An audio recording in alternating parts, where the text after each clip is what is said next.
প্ৰথম কথাটো হ'ল যে আজি আমাৰ কেবিনেটত এই বিষয়ে আলোচনা হ'ব আৰু কেবিনেটে পৰৱৰ্তী তদন্তৰ ৰাস্তা নিৰ্ণয় কৰিব।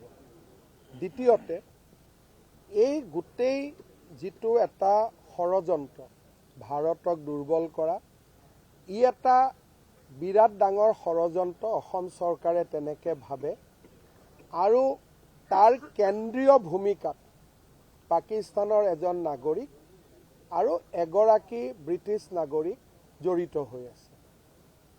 চেণ্ট্ৰেল ৰোল যাক আমি আৰু ব্ৰিটিছ নাগৰিকগৰাকী এগৰাকী সংসদৰ পত্নী। এই যিটো তদন্ত এই তদন্ত আৰু বহুত আগবাঢ়িব এবাৰ চেণ্ট্ৰেল গভৰ্ণমেণ্টৰ ওচৰত পালে, কাৰণ আমাৰ ই এটা সীমিত, কিন্তু সীমিতভাৱে যিমানখিনি আমি গোট খুৱাইছোঁ সেইখিনিয়ে যথেষ্ট গুৰুতৰ।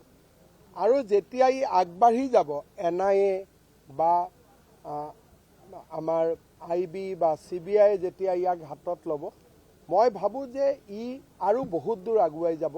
এতিয়াতো আমি যিখিনি কৰিছোঁ মই ভাবোঁ 10%, 90% ওলাবৰ কাৰণে বাকী আছে।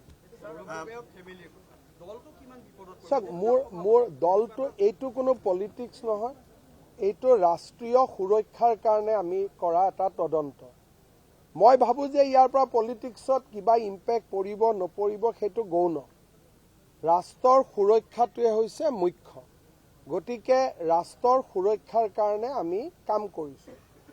গৌৰৱ গগৈ ডাঙৰীয়াৰ 2-4টা বক্তব্য, যেনেকৈ আপোনালোকৰ লোকেল টিভি চেনেলবিলাকত তেওঁ ইণ্টাৰভিউ দিছিল এটা সময়ত, যিমানবিলাক তথ্য দিছিলে গোটেই তথ্যবিলাক ভুল।